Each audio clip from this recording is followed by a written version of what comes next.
Good evening, everyone. Welcome to this evening's talk um, as part of our lecture series, Rippling Effects of the Great Irish Famine. My name is Donna, Community Development Officer with Armagh City Banbridge and Craigavon Borough Council. This lecture this evening has been made possible through Council's Community Development Good Relations Programme, which is part financed by the Executive Office of Northern Ireland.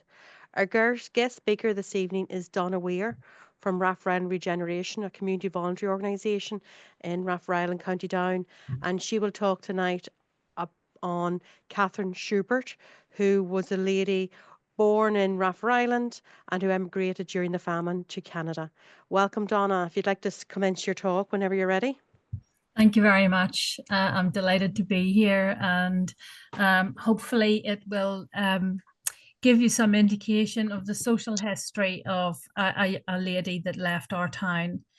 I was inspired to put together this presentation by a colleague of mine, Andrew Peters, in Rathryland Regeneration, who had instigated a town twinning between Rathryland and Armstrong in British Columbia. Whenever he told me about the story, I thought, wow, this is amazing. So I've pitched this presentation for community groups and young people. So I hope you enjoy it. It's got some video clips and some music, some songs that were written specially for the talk. So Catherine O'Hare Schubert has been nicknamed Lady Overlander, and the information that I used to prepare this presentation were a couple of books. One is by Vicky Metcalf, Journey Fantastic, and the other one is Overland from Canada to British Columbia by Thomas McMicking. Some of the information as well came from Thomas McMicking's memoirs. When he completed the journey, he was the man in charge of the Overlander team. When he completed it, he put in 14 installments into a newspaper in the New Westminster city. And they were, a documentation of his experience throughout the whole journey. So it's a mixture of that. So can you see it properly? I'm not seeing all of it. Hopefully I can move this down here. That's No, better. I can see it, Donna. See it? Okay, brilliant. Yeah. Okay, well, Catherine O'Hare, just making sure that I've got the right. Spinning and weaving was the main occupation of rural men and women outside of farming at that time. I'm just double checking that I haven't missed any slides there. No, I haven't. Okay. So in 1841, the census in Rathryland was over 2,100 residents, and it hasn't changed an awful lot since that time.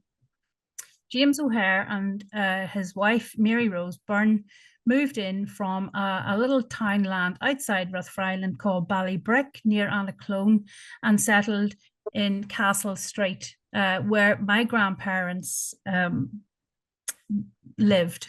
And they established a linen and a weaving cottage industry.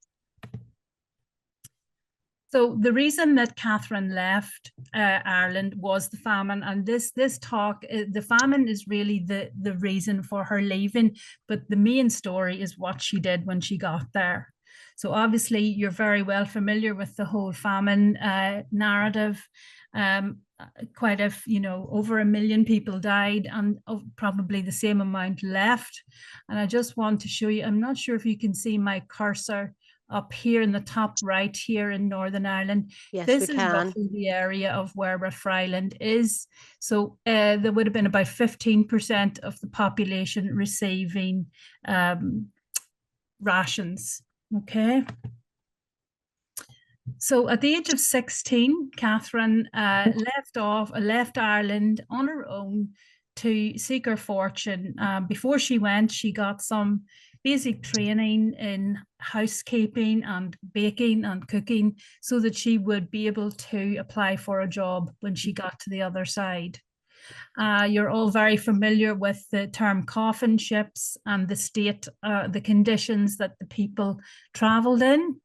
In 1847, there were over 5,000 people died at sea going to Canada, and over 8,000 died shortly after they arrived. There were 20,365 recorded deaths out of a total of 98,000 immigrants that year. That's roughly 1 in every 4 didn't make it to their destination. And we know it happened because people may have been undernourished, malnourished on their way when they were going. And then, of course, the very unsanitary and cramped conditions below deck contributed to that as well. Okay, so obviously there was an earlier wave of emigration from Ireland in the 18th century, but Catherine's was the middle of the 19th century due to the famine. You can see from the map here, there were various places where people left Northern Ireland, Newry, Belfast, Larne, Portrush, and Londonderry, and they went to various ports. Catherine arrived in Boston, and we're not exactly sure whether she went to England first or whether she departed from Newry. It would be lovely. Newry did have a good maritime history, and it would be lovely to think that she did leave so close to home. And, you know, sometimes we think it would be fantastic if we even had that opportunity to go on cruises from Newry now. But the lucky immigrants that survived the sailing across the Atlantic, you can see a picture of them disembarking. It must have been a very daunting experience. They must have felt like they were in a completely new world. And the word Bridget was sort of applied as a nickname for many young women, or Biddy. They got Biddy because so many of them were called Bridget. And you can see here, it's quite a distance. I'm not sure if you can see the red line leaving. It's right in the center here from Northern Ireland across the Atlantic to Boston. So you can see from where Catherine started to where she finished up was quite a trek. And I'm going to talk to you a little bit about the main part of the journey is the journey in Canada. So Catherine found work as a nursemaid with a family in Springfield.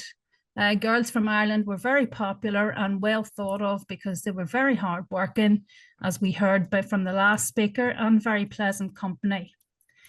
She couldn't read or write when she left Ireland, so in her first posting in Springfield, she had access to the library in the house and was very clever enough to teach herself to read and write. So Augustus was a carpenter, over 10 years her senior, and he came to fix the stairs one day at the house she was working in.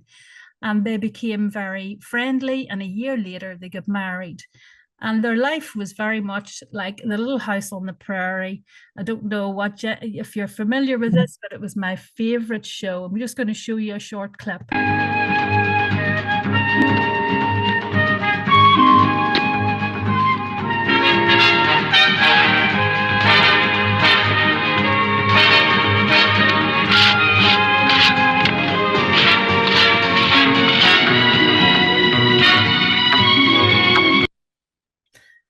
So they would have moved into quite a few different places along their journey, and you'll see a map shortly. But, you know, one of the places, everywhere they went, they would have set up a shop because Catherine always got Augustus to build her an oven. So she was always able to make bread. And she was very keen on buying and selling produce from the various traders at each post they went to. One of the first places was St. Paul's in America. So at that stage, Augustus had the gold bug. There was word coming from across in the newspapers and the bulletins that gold had been discovered. And he was very keen to follow this drive. We've got some, I've got a song here by a band from Canada called Viper Central, and they have written it about Catherine. So I'm going to play you a wee extract here.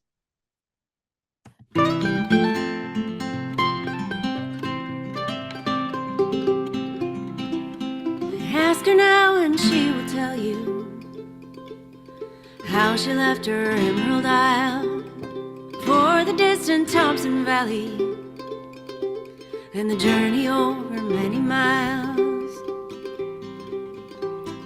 On a misty Sunday morning, standing on a Newry pier, young and strong and independent, only in her 16th year. Took a job in Springfield City, there I met my carpenter. Settled near the Mississippi, opened up a grocery store. I was there in Fort Garry when the Overlanders promised gold. Saw the sparkle of adventure in your eyes and all was told. No, I won't be left behind with all the others. Promise you this, will make it to the other side. I'd only wonder. So, yeah, she won't be left behind. That was probably an understatement because a woman who was pregnant and had 3 young children was determined to stay with her husband, Augustus. Now, there were lots of groups gathering in Fort Garry in the Midlands in Canada to begin this trek, and Augustus was definitely going.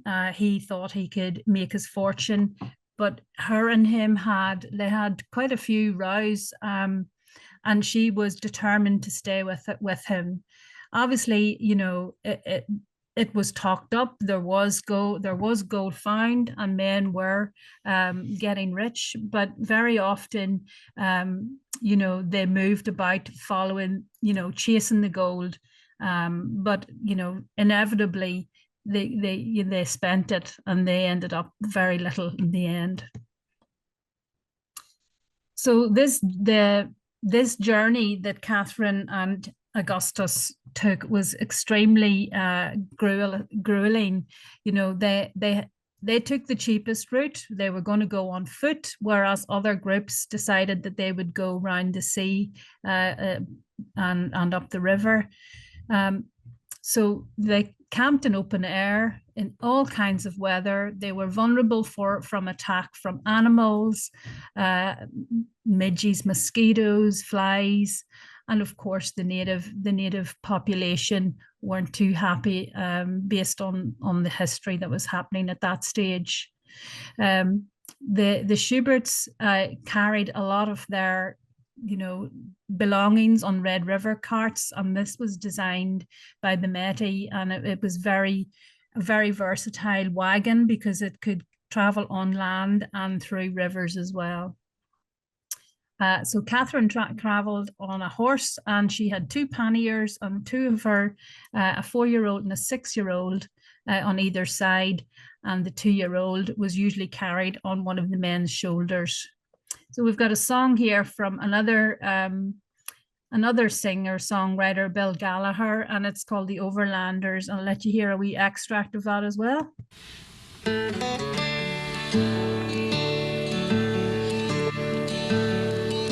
Far across the rolling plains, Red River carts go winding to the line of land and sky. To find one more horizon, hear the groaning of the wheels, the creaking of the leather, overlanders on the move, and the trail goes on forever. Catherine rode a buckskin mare, Augustus rode along beside her, with their daughter and 2 sons, and a child that stirred inside her. Down that long and desperate road they boldly westward wandered, till they crossed the great divide, high among the shining mountains. One more mountain left to climb, one more river left to cross. How they made it, heaven knows, too damn many It must be love that sees you through, love that heals the sorrow, help you through the troubled times, help you chase each new tomorrow.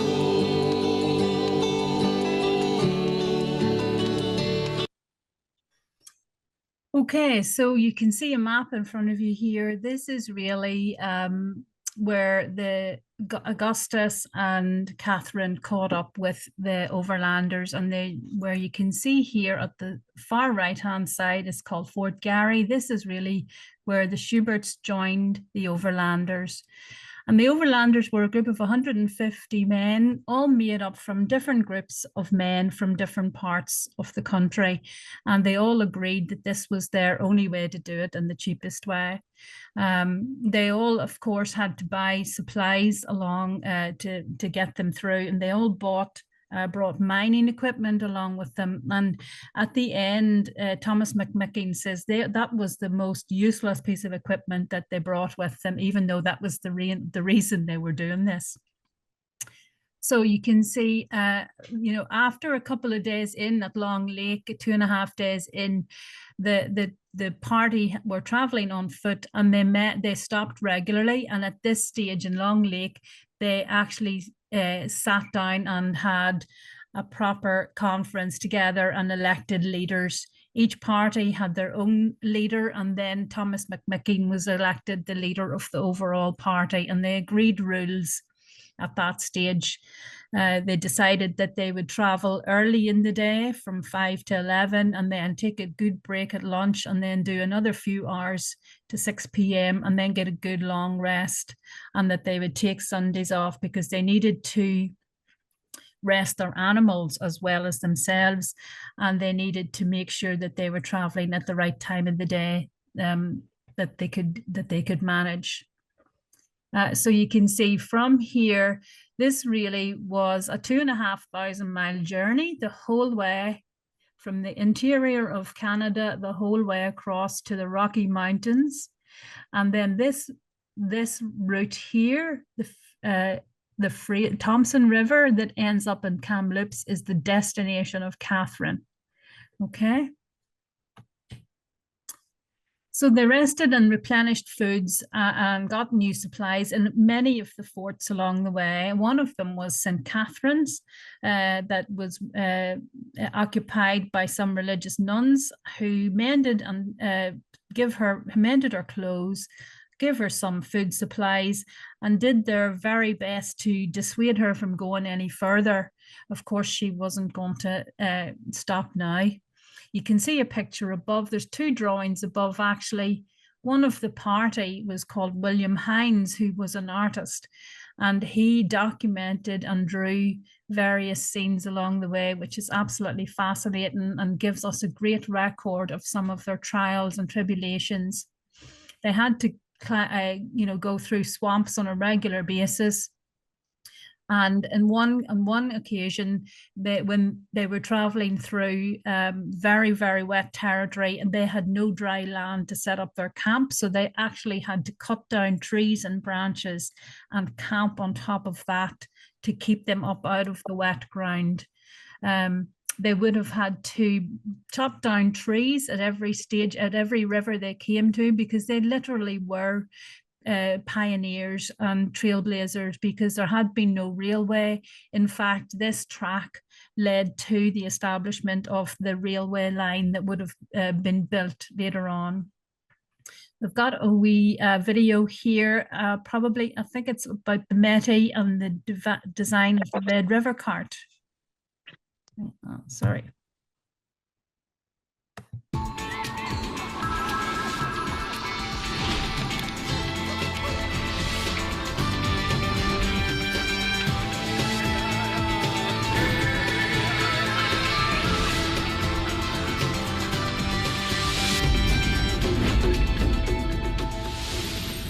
The Red River Cart, a Métis innovation, expanded the fur export business. It advanced personal transportation and made it possible for whole families to move westward. The Red River cart is a two-wheeled vehicle made entirely of wood and strung together with leather that is drawn behind cattle or oxen. The wheel hub was made from elm because of its strength. The rims and the bow for the oxen were made of white ash or oak because it could be curved. Wide shoulder-high wheels carried the carts through mud and marsh. The cart was strong enough to carry loads as heavy as 450 kilograms, yet it was buoyant and could float across streams. Initially, the Red River cart carried meat from the buffalo hunt, but later it was used in farm work. By 1884, it was a long-distance carrier with 6 carts making the 900-kilometer journey from Fort Garry, Manitoba to St. Paul, Minnesota. Over a mere 25 years, their popularity grew with the expanding fur trade to over 2,500 carts. The carts were gradually replaced by the steamboat and then ultimately the railway. The early journalists spoke of the noise made by the Red River carts. They said you could hear them a squeaking and a shrieking long before you could see them.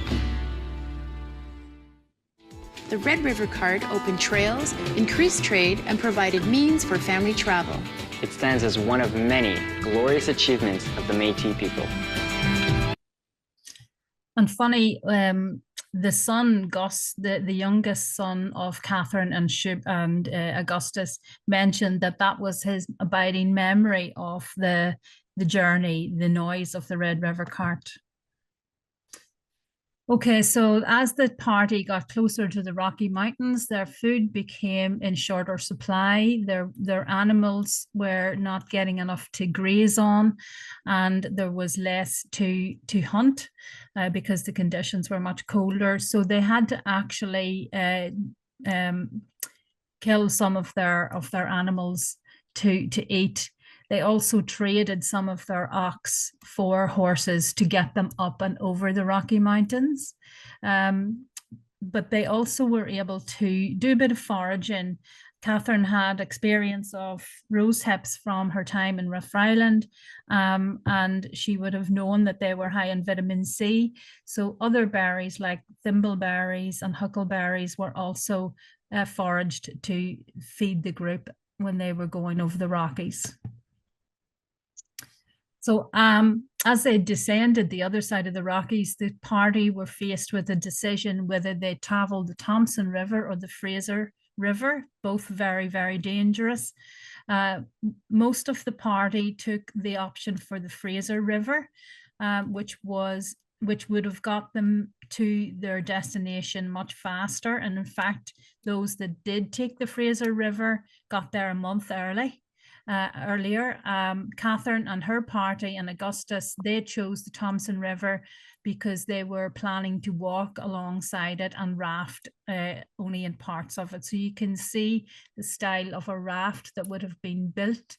No barriers, no sides. It would have been extremely scary, from my opinion. Imagine animals on that as well. So you can see, I'm going to show you a short video here of what the Thompson River is like now for adrenaline junkies and those thrill seekers. And you try and transport your mind back to being on a flat wooden raft. Now you have to remember at this stage, Catherine was pregnant with her 4th child, and she didn't tell Thomas McMicken at the time he agreed to let her join the party that she was pregnant, but she's obviously pregnant now. So this is a very courageous event.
I'm sure you'll agree that looks exciting, but not when you're heavily pregnant. So stories have been told over this period about potential attacks from the native Indians, the native tribes, and made the overlanders apprehensive. So they established rules regarding the best way to encamp. So they set up their encampments in a circular way and keeping the animals and their sleeping quarters in the middle. However, Thomas McMicking noted that by the end of their journey, they found, as he called them, the red men of the prairies, to be our best friends. And before we reached the end of our journey, we were only too glad to meet them.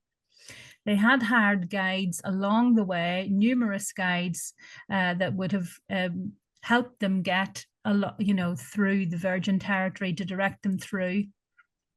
And when they couldn't find any food, their guides were able to find them delicacies such as skunk, beaver, porcupine, and badger.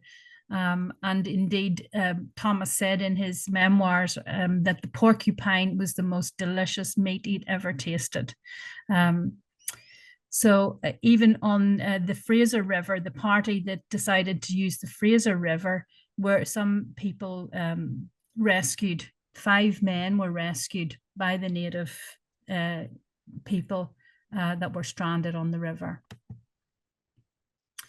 So there was a financial cost and a human cost to the overlanders' journey.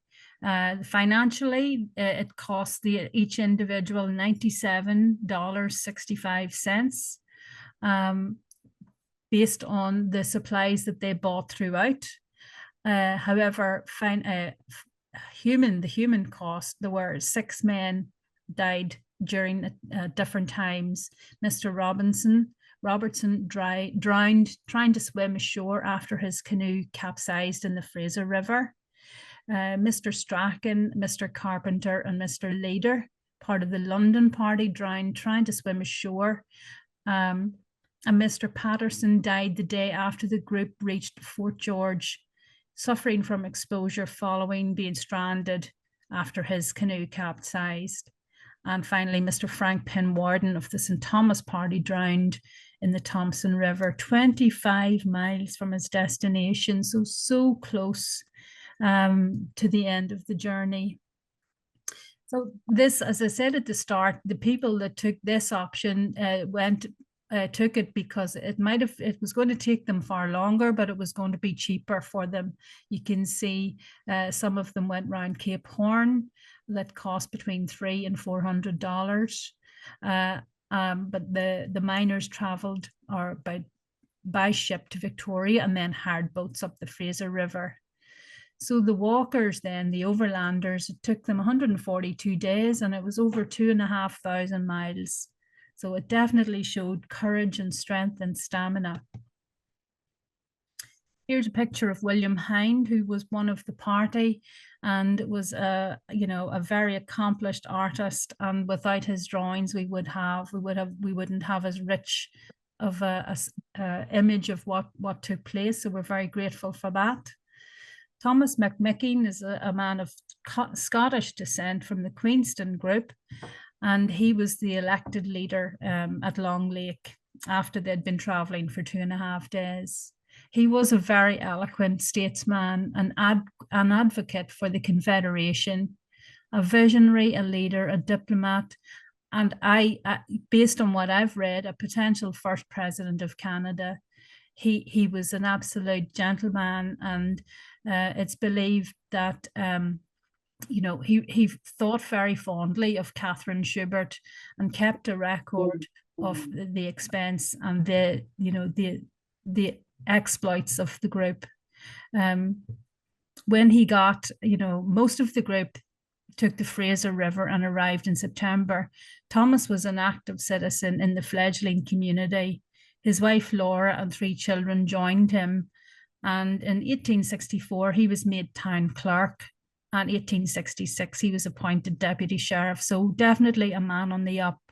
Sadly, however, on the 26th of August that year, he attempted to rescue his 6-year-old son, Frank, and both drowned. It was the largest funeral ever in the district. So a brilliant man's life cut short, and no doubt his descendants would be very proud of him, and hopefully, you know, they will have reached the same level of stature. What he said of Catherine was, in performing this task, Mrs. Schubert has accomplished a task to which few women are equal. With additional care of 3 small children, one of which but few men could have the courage to undertake.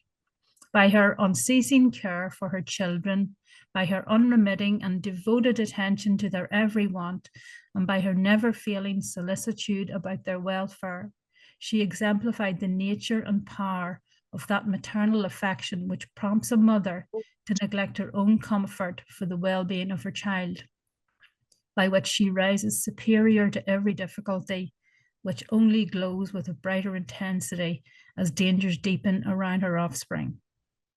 So he thought very highly of her. So the family were on the raft down the Thompson River, and they reached Fort Kamloops, and on the 14th of October, the baby was born. So Rose, the baby was christened Rose. She was born with the help of native women, the Shuswap tribe, in a makeshift tent in 6 inches of snow. So I take it that, you know, Rose may have been named after the rose hips that they foraged, or she may have been named after Catherine's mother, Mary Rose. So the huge undertaking of traveling across Canada with the Overlanders is one feat, but Catherine continued to be a glowing light in Canada. Augustus, the husband, continued to mine in various rivers nearby, and Catherine took the time to set herself up as a teacher and a midwife, continued her love of education, and was able to help local families with new children. As she moved across, you know, all the places where they camped, she always said that there's no excuse for children to be unlettered. So she would have taught children in her living room. Augustus finally gave up the mining and acquired enough land to farm with his oldest son, Gus. And this house on the right is now an exhibit in the Folk Museum in Armstrong, a bit like Cultra or the one we have in Omagh here in Northern Ireland. Another son established a stagecoach run transporting new arrivals to the area, and Catherine's home became a stop-off point where she earned a living providing refreshments. During all her travels, Catherine gathered children from the district together and taught them in her home. As I said, there's no excuse for children to be unlettered. She taught homemaking, and she worked as a matron in a new school at Cash Creek, teaching 50 girls. The cabin below is a schoolhouse built on their farm by Augustus and Gus. She believed that if there was a school, then the government would send a teacher, and eventually they did. A Frenchman, Thomas Leduc, came and he married her daughter, Rose. This is the schoolhouse on their farm.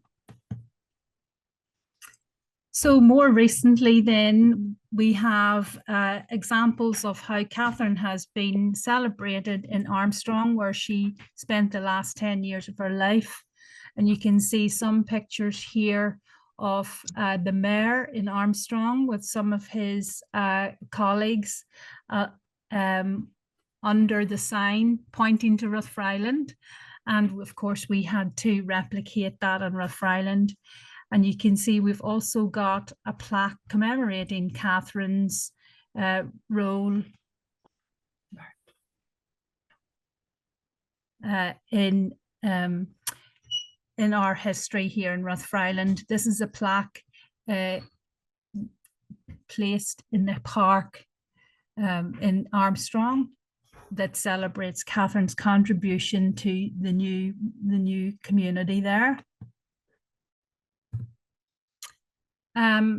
Way back in 2016, we decided that we would let local young people experience what it would be like to walk in the footsteps of Catherine Schubert. And they did activities that were similar to some of the things that she did. They did horseback riding, raft building, and they learned they learned a bit more about what her contribution was to British Columbia.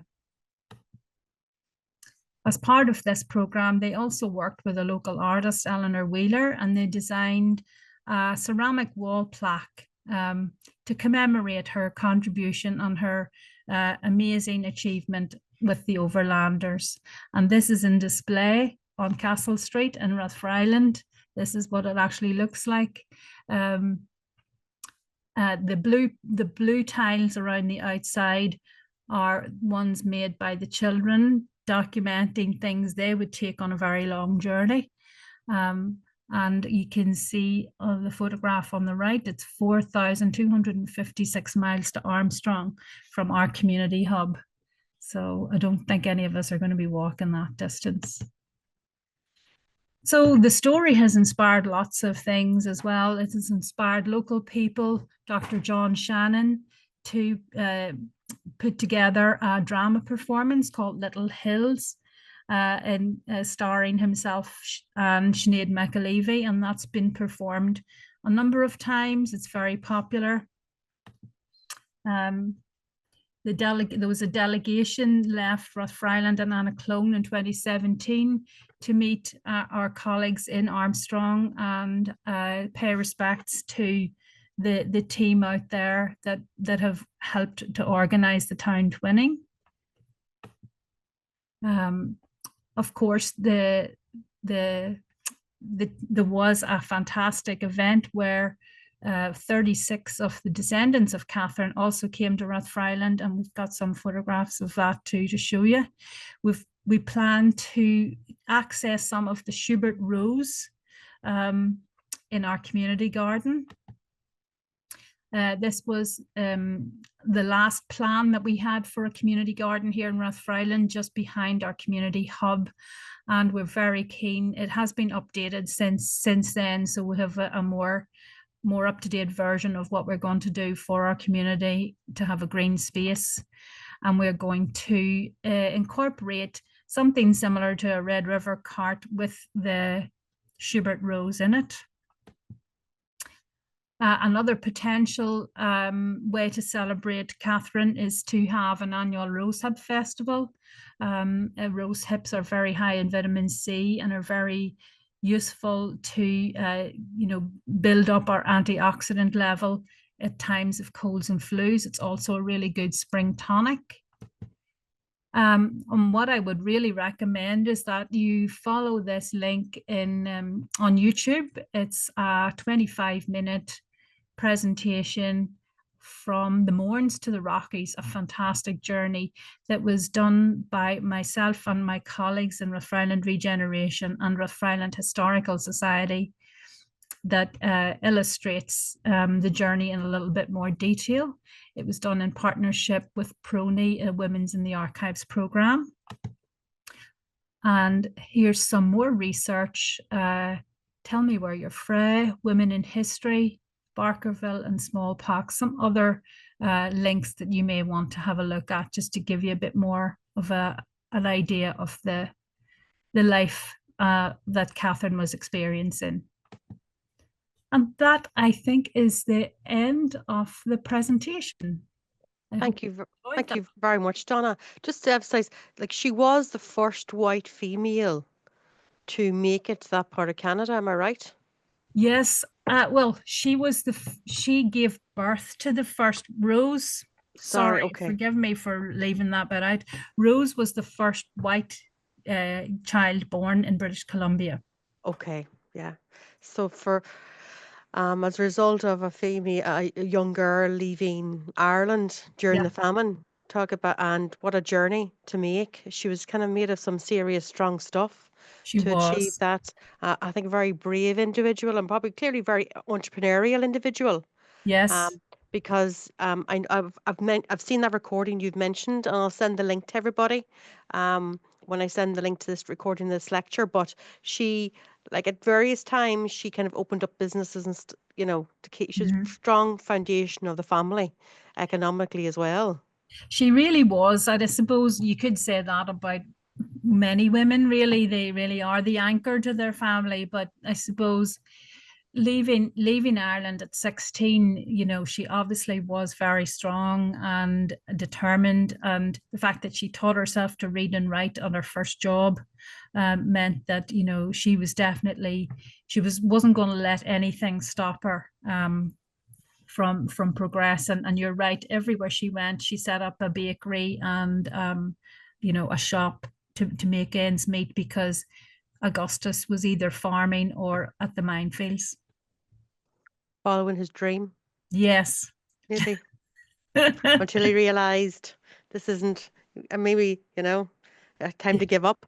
Um, did family stay in Rough Island, you know, or did many of them emigrate? Did any others emigrate with her?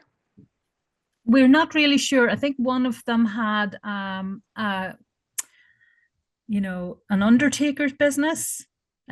Some of them stayed, yes. I know whenever the descendants returned here in 2016, they met with their cousins, the O'Hares, from Newry Street, and the Rough Island Regeneration supported and you know, a few events where they got a chance to meet with their, you know, their relatives. I'm not exactly sure. Perhaps Andy is on the call. He might know if any of if there are any other of Catherine's brothers or sisters emigrated. I'm just thinking if Andy wants to unmute himself. I think Ger, do you have anything to add?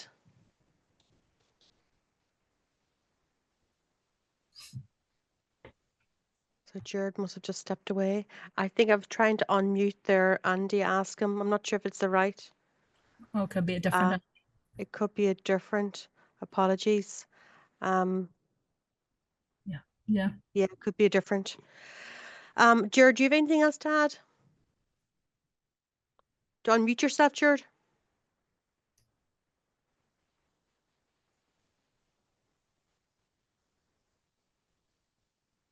I'm just looking at Isabel. Yes, it was incredible that she gave birth in such terrible circumstances, but you know, she got to see the generosity of the native peoples, which was amazing. And that's one of the good news stories that I like to celebrate from this. Both, you know, Catherine's the birth of Rose, and what Thomas McMicken said sort of smashes the stereotypical image we have of native Indians, native peoples.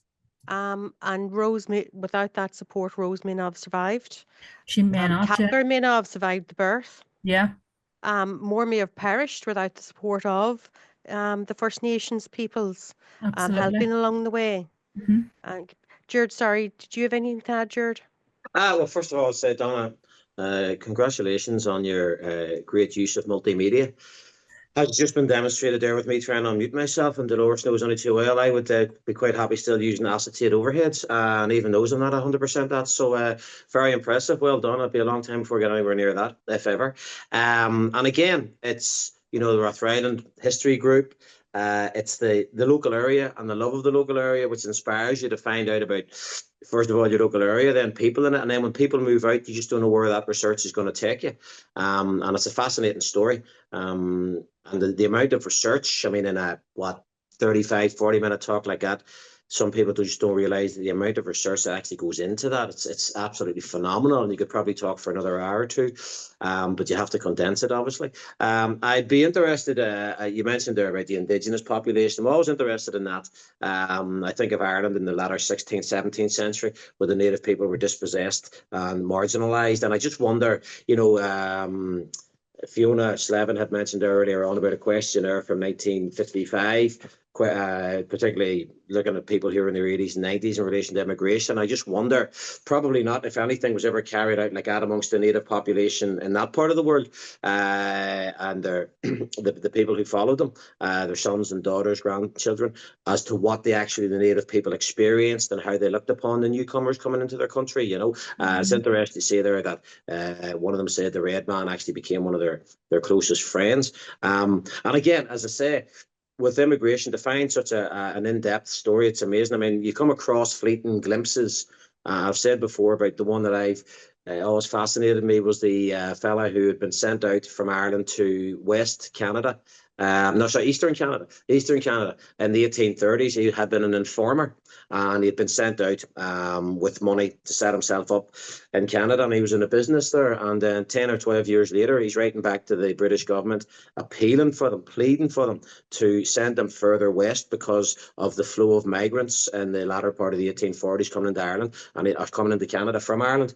And he's afraid that somebody will actually identify him, and they just say, right, send him £10 and that's it. We'll never hear from him again. And it just be, that's just a fleeting glimpse. You just wonder what happened to that man, and did he go west? And yet here you have a story of a woman, the fact that you're able to pinpoint it, she was pregnant when she was crossing the river, etc., etc. So it's fascinating, and it just shows you what in-depth local research can produce and how it then can have an impact on the overall story. The specifics then can become generalizations, and they can influence generalizations. And the fact that as having a female and children with that large party, the research showed that it actually had an beneficial impact on the men. Absolutely. Her presence would have softened them and would have prevented them from erupting into brawls more often, than they would have if she hadn't been there. She actually made money along the way, and by repairing clothes, or the men would have been very self-sufficient. They were absolute geniuses at building bridges and solving every problem that you could think of. But she was able to make a few pounds as she went along the way, by trading with the men in the party, whether it was either baking or making pemmican, which was the dried meat that you would chew on, for protein. So, she definitely was an entrepreneur and a real survivor. And the fact that she did that journey while pregnant and then went on to be a midwife and a teacher and an advocate for school in Canada is just amazing. She didn't let it stop. That was just one aspect of her life, and she went on to continue to be a leading light over there and a great ambassador for Rathfriland. And I'm so proud that she's come from this town, and I have that story to talk about it. Yeah, well, that's a small little town, in County Down, for a daughter of the town to achieve so much, go through so much. Yeah. It's hard to comprehend that journey. I know you show examples of the topography and all, but it's just, I wonder if a lot of them realized what they were taking on. Would they have done it too? Probably not. They wouldn't have realized what they were taking on. They kind of had an idea of the distance, but really didn't anticipate such harsh conditions. Yeah, absolutely. Like she would have rubbed goose fat on the children's chests when they were traveling across the prairies, and like it was 40 days and nights of rain, and she just would have done everything for them. And the fact that they all got there in one piece and children survived too. Yeah, thrived. Yeah. Brilliant. Brilliant, fantastic. Talk about a fantastic woman.